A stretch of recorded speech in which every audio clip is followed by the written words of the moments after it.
What's up, good people? Mick Tuggy here. Today, we're going to do something a bit different. We're not talking movies or wrestling, but television.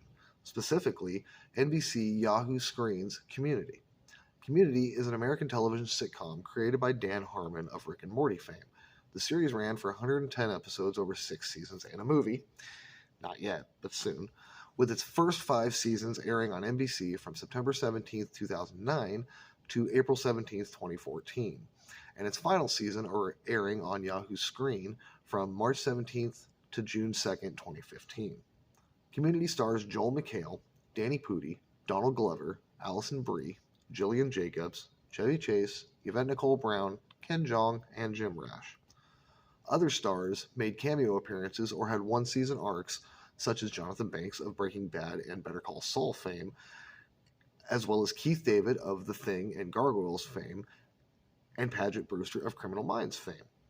Set at a community college in the fictional Colorado town of Greendale, it makes use of meta-humor and pop culture references, paying homage to film and television cliches and tropes. Dan Harmon based Community on his experiences attending Greendale Community College. Each episode was written in accordance with Harmon's Story Circle template, a method designed to create an effective, structured storytelling. Harmon was the showrunner for the first 3 seasons, but was fired before the 4th and replaced with David Garcia. I knew I was going to butcher that name. And Moses Port. After weaker reviews, Harmon was rehired for the 5th season, after which NBC canceled the series. Yahoo Screen revived the show for Community's 6th and final season.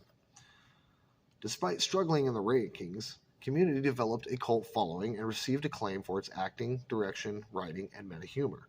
It won a Primetime Emmy Award from 4 nominations and received the Critics' Choice Television Award for Best Comedy Series in 2012, among other accolades. In September 2022, after several years of speculation and development, a feature-length community film was announced for NBC's streaming service Peacock. 6 seasons and a movie! Here's the premise. Jeff Winger is disbarred and suspended from his law firm when it is discovered that he lied about having a bachelor's degree from Columbia University. To earn a legitimate degree, he enrolls at Greendale Community College in Colorado. He quickly becomes attracted to his classmate, Britta Perry, a social activist, and pretends to run a study group in order to spend time with her. Britta invites classmate Abed Nabdir, a socially awkward and pop culture obsessed student, who in turn brings other classmates along. Religious single mother Shirley Bennett, naive overachiever Annie Edison, former high school football star Troy Barnes, and bigoted elderly millionaire Pierce Hawthorne. Despite their differences, the group's members soon become close friends.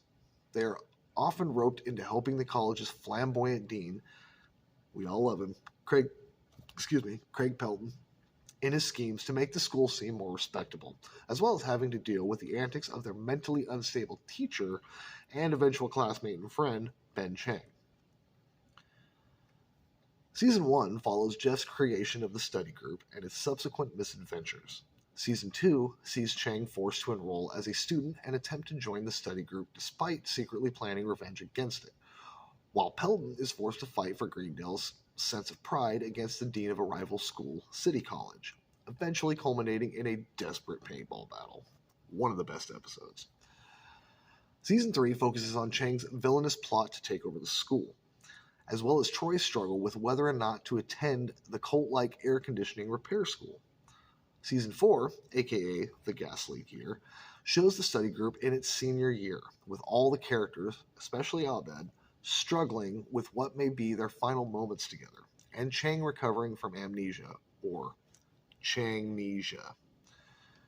Season 5 sees Pierce's death and Troy leaving to sail around the world with LeVar Burton, while the other characters return to Greendale after graduation to save the school, leading Jeff to take a job there as a teacher. Season 6 ends the series with the characters reflecting on the last 6 years, while new staff members Frankie Dart, played by Paget Brewster, arrives at the dysfunctional school to make it more respectable, forcing the group to question how much Greendale can be cleaned up while still remaining Greendale. Community is an amazing series with lovable characters that sometimes do very questionable things. Looking at you, Pearson Chang. That said, some jokes, one in particular that we are here specifically to discuss, are a bit egregious and don't hold up as well as some might think, but get the old okay, good to go badge anyway. The joke in question happens to be in the season 2 episode Advanced Dungeons and Dragons. Advanced Dungeons and Dragons is the 14th episode of the second season of Community and the 39th episode overall. It was originally broadcast on February 3rd, 2011 on NBC. It was written by Andrew Guest and directed by Joe Russo of Infinity War fame, with Russo brothers. Yeah. In the episode, the study group plays a game of Dungeons and Dragons to cheer up a fellow student, Neil, played by Charlie Kuntz, after he becomes depressed. However, when Pierce, played by Chevy Chase, learns he was not invited, he begins working against the rest of the group. I put my balls on his sword. This episode, man. The episode draws inspiration from the Dungeons & Dragons games played by creator Dan Harmon when growing up. Harmon came up with the basic premise but allowed the other writers to build a story around it. Having never played Dungeons & Dragons, Guest studied the game with fellow writers and relied on Harmon's experience when writing the script. Filming was relatively easy and inexpensive, with few sets and minimal effects required. However, network and studio executives were not very supportive of the episode, to Harmon's frustration. Advanced Dungeons & Dragons was seen by 4.37 million viewers in its original broadcast. It received positive reviews from critics for its humor and the use of its ensemble, though some criticized its portrayal of Pierce. The episode has frequently been listed among the show's best episodes and led to a sequel, Advanced Dungeons & Dragons. In June 2020, the episode was removed from Netflix and Hulu due to scenes with Chang, played by Ken Jeong, is in makeup resembling blackface. History lesson. Blackface is the practice of non-black performers using burnt cork or theatrical makeup to portray a caricature of black people on stage or in entertainment. In the United States, the practice became popular entertainment during the 18th century into the 19th. It contributed to the spread of racial stereotypes such as Jim Crow, the happy-go-lucky darky on the plantation, and Zip Coon, also known as the dandified coon. By the middle of the 18th century, blackface minstrel shows had become a distinctive American art form, translating formal works such as opera into popular terms for a general audience. Early in the 20th century, blackface branched off from the minstrel show and became a form of entertainment in its own right, including as Tom shows parodying abolitionist Harriet Beecher Stowe's 1852 novel Uncle Tom's Cabin. In the United States, blackface declined in popularity beginning in the 1940s, with performances dotting the cultural landscape into the civil rights movement of the 1950s and the 1960s. It was generally considered highly offensive, disrespectful, and racist by the late 20th century on into the 21st century, though the practice or similar-looking ones were exported to other countries. That's for that person that said that it's exclusively an American thing. I won't call you out, but you know who you are. There is no consensus about a single moment that constitutes the origin of blackface. The journalist and cultural commentator John Strausbaugh, I hope I pronounced that right, places it as a part of a tradition of displaying blackness for the enjoyment and edification of white viewers that dates back at least to 1441, when captive West Africans were displayed in Portugal. White people routinely portrayed the black characters in the Elizabethan and Jacobean theater, see English Renaissance theater, most famously in Othello, 1604. However, Othello and other plays of this era did not involve the emulation and caricature of such supposed innate qualities of blackness as inherent musicality, natural athleticism, etc., that Strauberg sees as crucial to blackface. A 2023 article appearing on the National Museum of African American History and Culture website asserts that the birth of blackface is attributed to class warfare.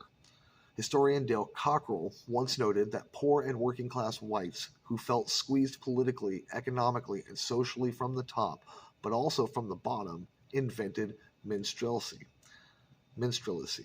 however you say that, as a way of expressing the oppression that marked being members of the majority, but outside of the white norm, by objectifying formerly enslaved people through demeaning, humor-inducing stock caricatures, comedic performances of blackness by whites in exaggerated costumes and makeup could not be separated fully from the racial derision and stereotype at its core. The process of thingification has been written about by Nigerian author, I'm going to fucking butcher this and I apologize, Chinua Achebe. Sorry. The whole idea of and I quote, the whole idea of a stereotype is to simplify. And by Amy Césaire revealed over and over again the colonizers' sense of superiority and their sense of mission as the world's civilizers, I can't speak today, a mission that depended on turning the other into barbarians. A little bit of a history lesson there for you folks about blackface. Yeah, it's not culturally just an American thing. I mean, it's all over the world. Yeah. Anyway, let's get into the plot of the episode, shall we? Neil, like I said, played by Charlie Kuntz, is depressed after being perpetually mocked and called Fat Neil. Since Neil enjoys Dungeons and Dragons, Jeff, played by Joel McHale, feigns interest in it and organizes a game with the study group. Pierce, played by Chevy Chase, is not invited, go figure, as the others worry he would offend Neil. Abed, played by Danny Pudi, serves as Dungeon Master and explains that the goal is to defeat the dragon Draconis. He provides pre-made characters for the study group while Neil plays as his own character, Duquesne. The group is inexperienced and struggles initially, but Duquesne easily defeats several goblins with his sword, impressing the others. Pierce arrives, angry he was not invited. He demands to join, so Abed creates a new character, Pierce Hawthorne. While the others ignore Pierce Hawthorne in the game, Neil has Duquesne provide Pierce Hawthorne. He didn't even give him a character name. He just named him the same name. I love it. A cloak. Pierce responds by stealing Duquesne's sword, killing Chang, Ken Jeong's character, the character in question, and fleeing. Jeff takes Pierce outside to explain the situation, but Pierce refuses to listen. Since they are now working against each other, Abed takes Pierce to a supply closet to place separated from the group. From there, Pierce obtains a copy of the adventure the group is playing and discovers an amulet to control Draconis. The group, now intent on chasing Pierce Hawthorne, despite Neil's reluctance, travels to a nearby town to acquire Pegasi. Abed returns with Pierce as the adventurers fly over a forest clearing. They are able to retrieve Duquesne's sword, but Pierce Hawthorne, I'm going to do that every time, arrives and uses Draconis' powers to freeze him. Pierce has his character transform Duquesne into an overweight person, just like Neil. When Jeff protests, Pierce reveals that Jeff coined the name Fat Neil in the first place. The group admonishes Jeff, and while Pierce savors his triumph. Pierce likes to do that. Despite being frozen, Neil uses his turn to show pity on Pierce. The rest of the group follows suit. Infuriated by the inactivity, Pierce unfreezes time. This gives Neil an action, which he uses to destroy Pierce Hawthorne's amulet with Duquesne's sword. Without the controlling amulet, Draconis eats Pierce Hawthorne and thanks the adventurers by giving them his hoard of treasure. As the rest of the group celebrates and departs, a happier Neil tells Pierce that he enjoyed the game and hopes they can play again. Pierce is left alone in the study room, having learned nothing from the game. Here's some ratings. In its original broadcast on February 3rd, 2011, Advanced Dungeons & Dragons was viewed by an estimated 4.37 million people, with a Nielsen rating of 2.0 in the 18 to 49 demographic. The 18 to 49 rating marked a 9% decrease in viewership from the previous episode, celebrity pharmacology. After factoring in 7-day DVR viewership, the episode rose to a 2.5 in the 18 to 49 demographic. Here's some reviews. The episode received highly positive reviews from critics. Emily St. James of the AV Club gave the episode a grade of A, stating that despite some cheap jokes and reduction of certain characters, such as Pierce, to stock types, the episode was endlessly inventive, conveyed a sense of fun, and used the show's ensemble well. James, I'm going to butcher your last name, Poinwozik of Time also enjoyed the episode, saying that Community has become a strong enough and well enough defined show that the best and funniest things its characters can do is simply talk to one another, and approving of the fact that the episode involved very little visual pyrotechnics. Like St. James, though, he criticized the flat depiction of Pierce as a pure villain.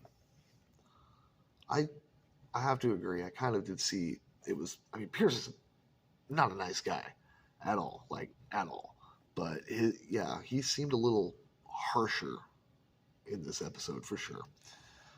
Hitfix's Alan Sepinwall considered it the inverse of the earlier episode Abed's Uncontrollable Christmas. Also a good one. Depicting what was actually happening instead of what the group was imagining and focusing on jokes over heart.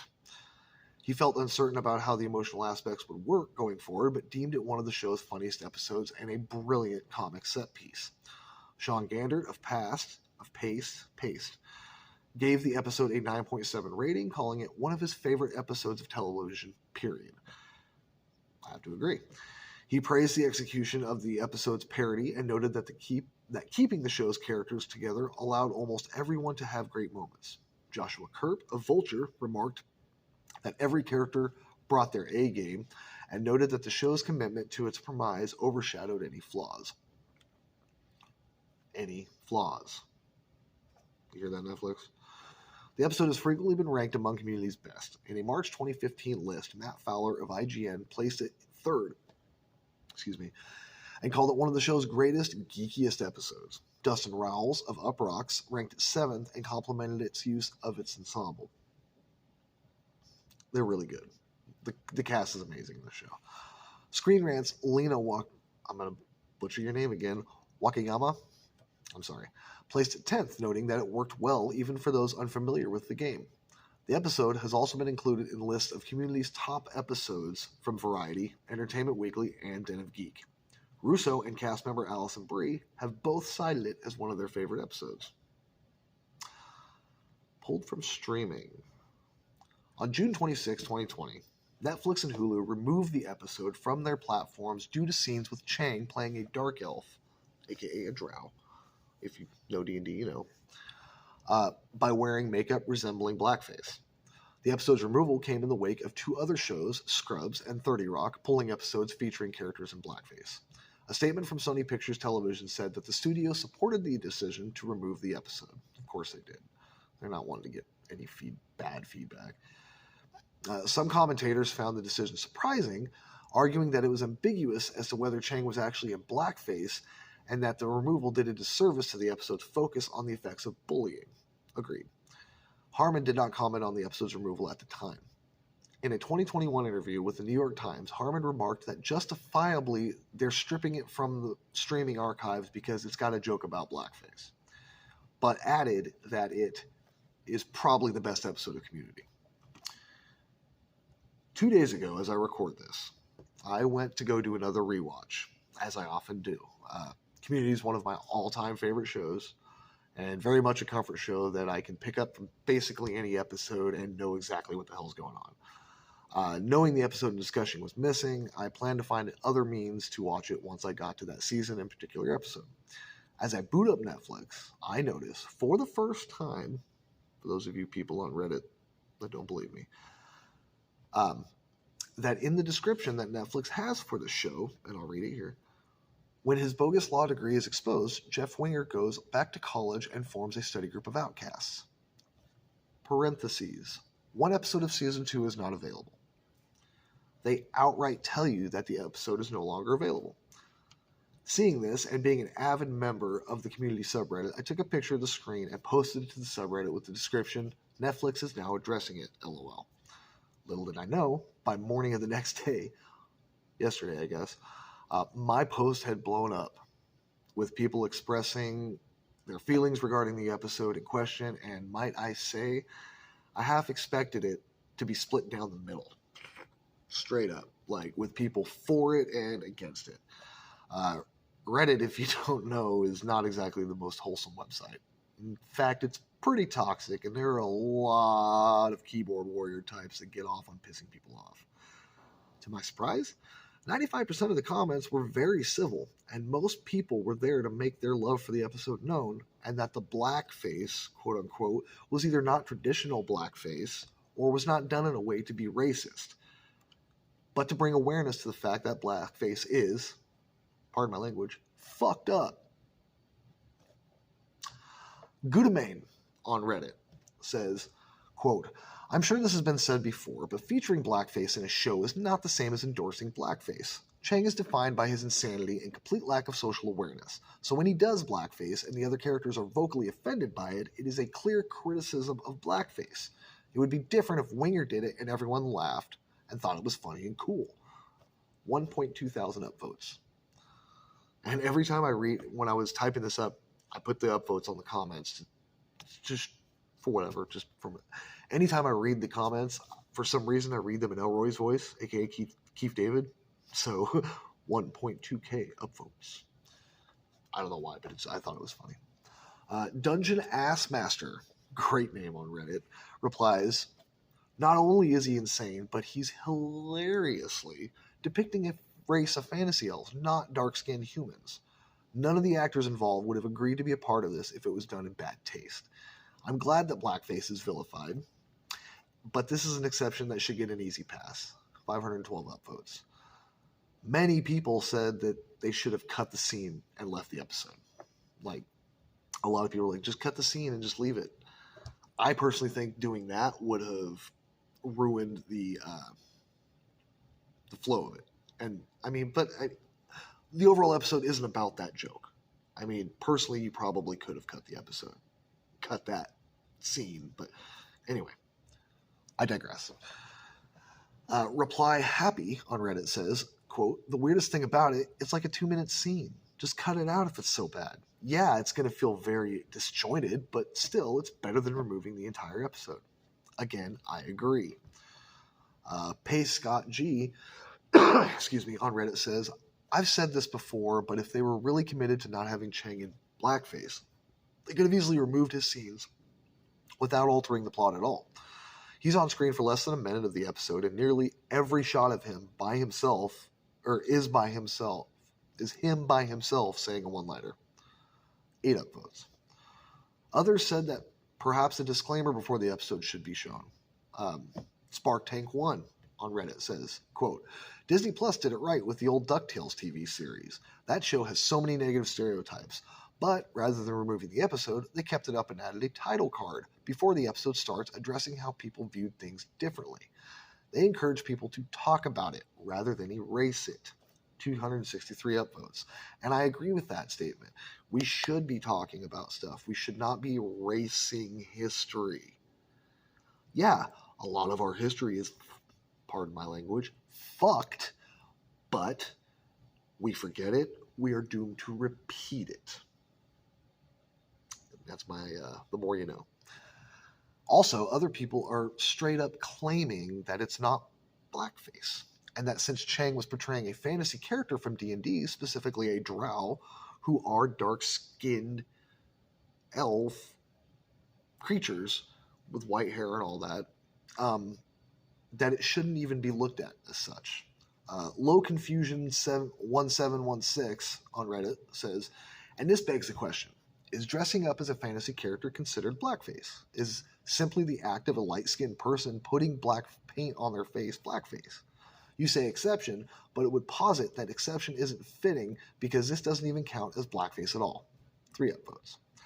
Alcine on Reddit says, and it's not blackface. If that is blackface, then every single white person who has ever played a Klingon since Search for Spock has also been in blackface. 102 upvotes. Mysterious Run 1522 on Reddit says, it's not even fucking blackface! Exclamation point. 60 upvotes.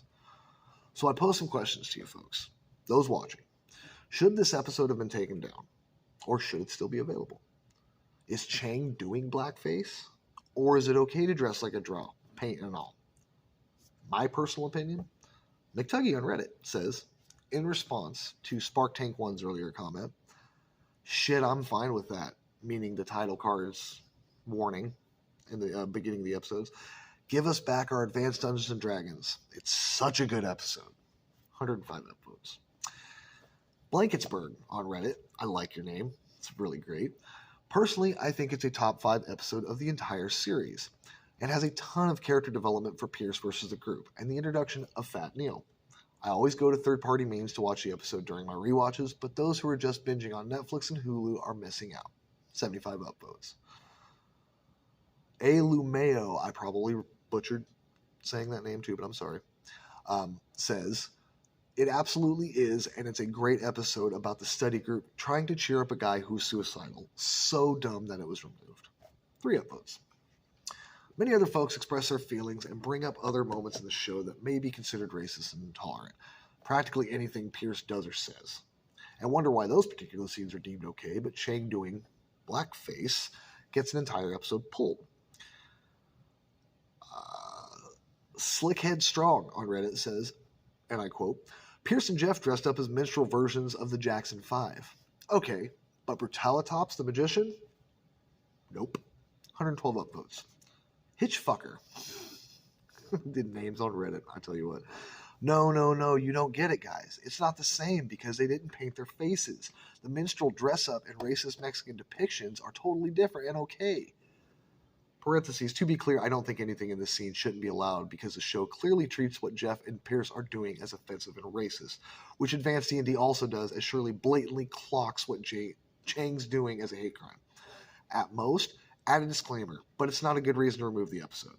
Also, thanks for reminding me of this scene. The biggest laugh I had in the really early part of the show. 19 upvotes. Yeah, it's a good scene. Dungeon Assmaster is back again. He says, when people who don't watch the show or understand the jokes see this character in his drow makeup, they think it's racist against dark-skinned humans. In fact, it's funny because of how inappropriate it is and how Chang clearly has no idea. The joke works better knowing that blackface is faux pas. The show is clearly not condoning racial stereotypes. 17 upvotes.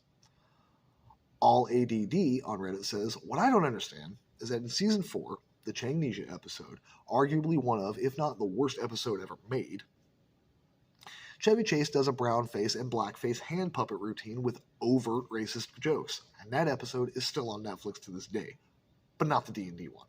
7 upvotes. Witty Link 3218 says, I think removing this episode takes away a huge amount of context as to why the group starts to debate removing Pierce from the study group, too. He's at his most villainous and pettiest best in the episode, which really elevates it. I agree. He is very, very, very petty. All in all, I leave it up to you folks. Should Netflix and Hulu put it back up for all of us to see, or should they pull more episodes if they're going to pull this particular one? Where does it end? I absolutely love this episode and definitely agree with everyone that it is a top 5 episode of the entire series. Neil's arc is great. He changed his mind about suicide and even thanks Pierce for playing, saying it was one of the best editions games he's played. If you've never seen it in our fan community, what are you doing? Or D&D or both, I highly suggest finding this somewhere on a third-party site. Or as Jay-Z Communicate on Reddit says, $2.99 on Amazon Prime. Just buy the episode. I might just do that. Or you can try and find the DVD or Blu-rays. That's the route I think I'm going to take until Netflix or Hulu pulls their heads out of their asses and puts it back up. Well, for Triple T Productions, I'm McTuggy. And if you like, share, and subscribe to our channel, you won't end up streets behind. You'll be streets ahead. Coined and minted. Now it's time to go find somewhere to watch this amazing fucking episode. Yeah.